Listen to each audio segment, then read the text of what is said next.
You may or may not care what Moody's has to say about America's AAA credit rating, but there are investors who do care about what Moody's has said in the past.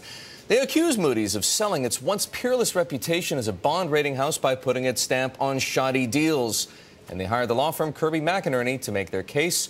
Here to discuss whether the credit rating agencies are even relevant anymore is Kirby McInerney partner Roger Kirby. Roger, good morning to you. Good morning to you. So here's the dilemma.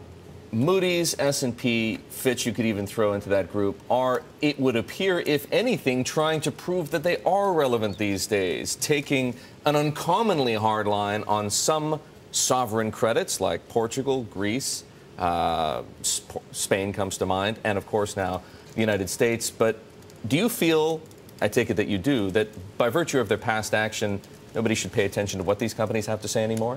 Well, I feel that both by virtue of Moody's past actions and the ratings agency's past actions, it would be surprising that anybody would pay serious attention to them on such a serious matter as sovereign debt.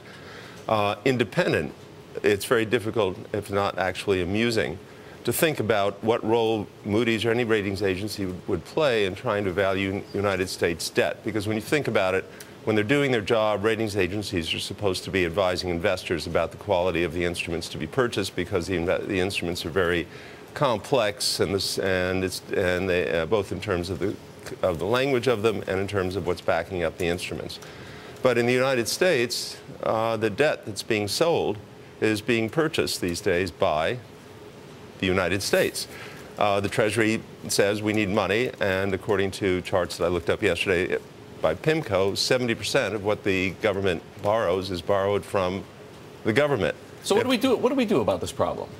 What do we do about the problem of the debt? Well, is there a role for rating agencies? There's a role for rating agencies. Or do we just let the market decide, let credit default swaps price the risk inherent in bonds, any bond, sovereign or corporate? There is a role for rating agencies, but there's no role for ratings agencies when it comes to developed countries' debts, and certainly no role when it comes to the debt of the United States, because the constituents, the people who buy those instruments, don't need Moody's. I doubt that Chairman Bernanke, who represents 70% of the purchasing power of these instruments, has engaged Moody's to instruct Bernanke on how the United States government is doing today and will do in the future.